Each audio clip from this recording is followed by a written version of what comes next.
and hospital honours association আমরা 2 বছর আগে অ্যাসোসিয়েশনটি তৈরি করি। কিছু বাধ্যবাধকতা থাকার জন্য আমরা ফ্লোরিশ করতে পারিনি। প্রথম রাজ্য সম্মেলন আমরা করছি 17 তারিখ এবং 18 তারিখ দীঘায়। আমাদের এই সম্মেলনের মূল আলোচ্য বিষয় হচ্ছে অবশ্যই নিজেদের সংগঠনকে শক্তিশালী করা, আয়ুষ্মান ভারতবর্ষের যেটি প্রকল্প অর্থাৎ হেলথ স্কিম, সেটি বেঙ্গলে প্রথম কার্যকরী হচ্ছে। সুষ্ঠুভাবে এটি যাতে আমাদের নার্সিংহোম মালিকরা ভালো করে জিনিসটিকে রপ্ত করে সাধারণ মানুষকে পরিষেবা দিতে পারে, তার জন্য একটা অ্যাওয়ারনেস প্লাস সুবিধা অসুবিধা আলোচনা করা। আমরা রাজ্য সরকারের কাছে একটা খসড়া পেশ করব। গ্রাম বাংলায় ছোট্ট ছোট্ট যে নার্সিংহোমগুলি আছে, যেগুলি স্বাস্থ্যসাথী প্রকল্প চলতো, সেগুলি যাতে আয়ুষ্মান ভারত এই প্রকল্পে অন্তর্ভুক্ত করা যায়।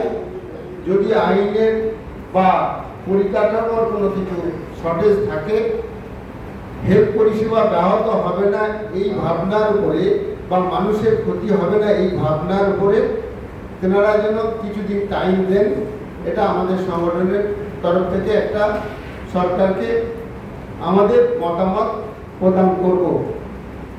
এর সঙ্গে সঙ্গে ডিজিটালাইজেশন, এআই হেলথ সেক্টরে আনার কথা ভারত সরকার যেটি বলছে, আমাদের চিন্তাভাবনা সম্মিলিত প্রচেষ্টায় গভর্নমেন্ট এবং বেসরকারি যে হসপিটালগুলি আছে সেগুলি সমন্বয় করে ডিজিটাল হাসপাতাল তৈরি করা।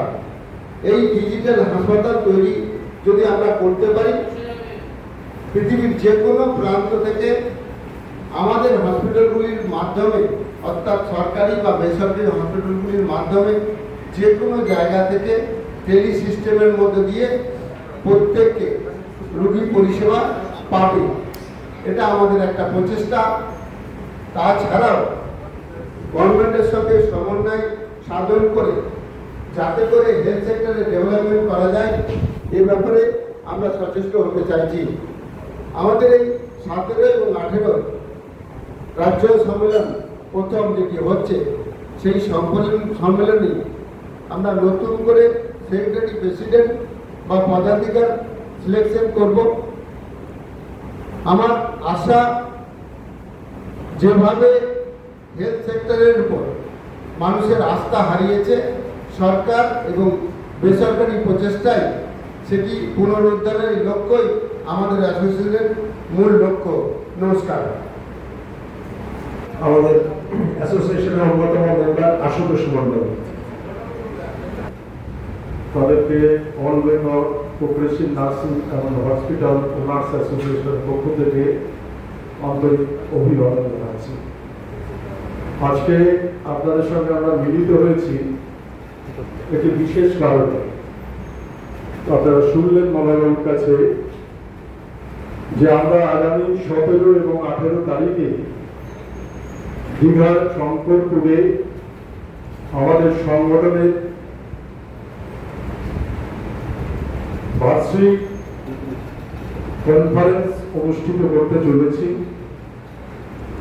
এবং এই কনফারেন্সে সারা পশ্চিমবঙ্গ থেকে প্রায় 2,500-এর উপর নার্সিং হোমের মালিক, প্রায় 1 থেকে 150 জন ডাক্তারবাবু, সরকারি পদাধিকারী এবং বিভিন্ন জেলার ডিএম, সিএমএইচ তারা আসবেন এবং আমাদের স্বাস্থ্য দপ্তরের যিনি সচিব আছেন তিনিও যাওয়ার কথা বলেছেন এবং আমাদের ওই অনুষ্ঠানটিকে সেদিন উদ্বোধন করবেন আমাদের সকলের পরিচিত প্রাক্তন এমপি শিশির অধিকারী মহাশয়। সেই সঙ্গে থাকবেন আমাদের আরো পশ্চিমবঙ্গ সরকারের বিভিন্ন দপ্তরের মন্ত্রীরা এবং সেই সঙ্গে থাকবে আমাদের পশ্চিমবঙ্গের অসংখ্য নার্সিংহোমের মালিকরা। আমরা সেখানে আলোচনা যেটা করব যে আগেও যেমন স্বাস্থ্য সাথী ছিল, আমরা সেই স্বাস্থ্য সাথীকে অত্যন্ত আদরের সঙ্গে পশ্চিমবঙ্গ সরকারের একটা প্রকল্প হিসাবে জনসেবামূলক কাজ হিসাবে সেটা গ্রহণ করেছি। তেমনি বর্তমান সময়েও আয়ুষ্মান ভারত আসছে এবং এই আয়ুষ্মান ভারতকে আমরা সর্বতভাবে সমর্থন করে সরকারের এই প্রকল্পকে সাফল্যমণ্ডিত করে তুলব। সেই সঙ্গে আপনারা জানেন যে সারা পশ্চিমবঙ্গের স্বাস্থ্য ব্যবস্থায় যত নার্সিং, যত হসপিটাল আছে, বেড আছে, তার সঙ্গে আমাদের মানুষের জনসংখ্যা, পশ্চিমবঙ্গের জনসংখ্যা, রোগের সংখ্যা অত্যন্ত বেশি। সেই জায়গায় আমরা প্রায় পশ্চিমবঙ্গে ২৫০০ গুগলসে রেকর্ডেড, কিন্তু প্রায় ৪০০০-এর মতো নার্সিংহোম আছে এবং সেই নার্সিংহোমেতে অসংখ্য মানুষের পরিষেবা আমরা দিয়ে থাকি। এবং সেই সঙ্গে আমরা যাদের আমাদের সঙ্গে যারা স্বাস্থ্যের সঙ্গে জড়িত সিস্টার, কর্মচারী, তারা প্রত্যেককে যে সংসার পরিষেবা আমরা এই নার্সিংহোম অ্যাসোসিয়েশনের সদস্য হিসাবে, নার্সিংহোমের মালিক হিসাবে দিয়ে থাকি।